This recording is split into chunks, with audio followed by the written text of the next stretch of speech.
What's up, guys? Peter Von Panda here. Hey, you might see me standing here next to my Fiat. I wanted to actually make a video on my experience with Turo.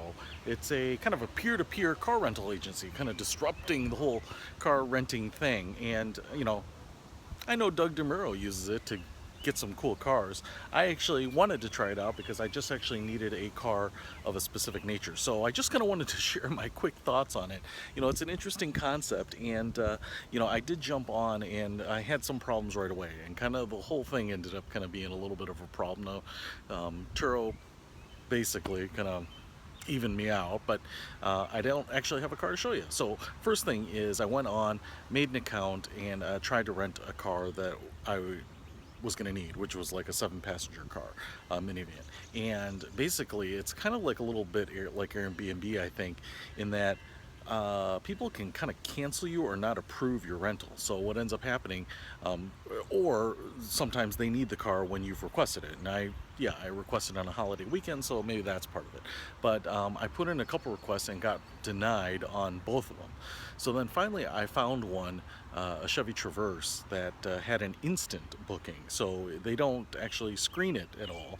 Apparently you just kind of sign out or request a car when you want, kind of like renting directly from Enterprise or Budget, and it instantly confirms it. Now, what happens at that point is you get charged immediately. So my credit card got charged the full price of the tentative rental. Okay, so that's fine, because it's actually, from my perspective, it was like a quarter of the cost of renting from a normal rental car place. So that was great. Now, the problem is I was supposed to get the car basically today, and obviously that didn't happen, because despite emails on the Turo website, texts to the phone number, and even voicemails left on the phone number, the owner never got back to me. So I knew where to go, but obviously I couldn't contact the owner to exchange keys or get any of that. So not sure what happened there, but kind of, I guess, the nature of being able to book instantly and kind of not requiring the owner to be active in the rental process means that you can book instantly, and maybe they don't know. They may be dead or on the road or traveling or who knows,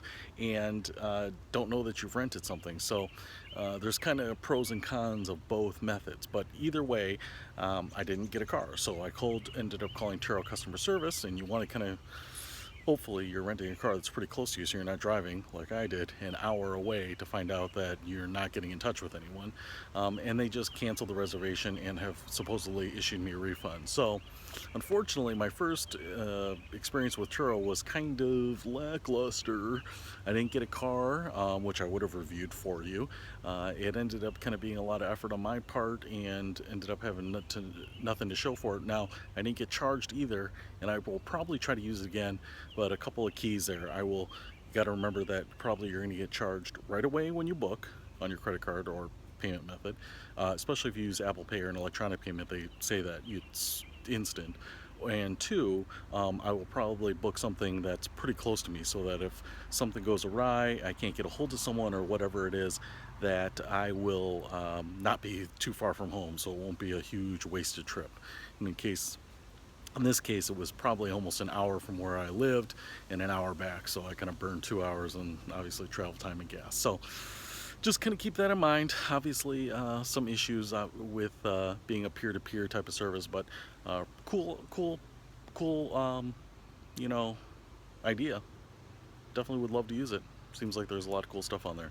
But that's my experience with Turo so far. Peter Von Panda out.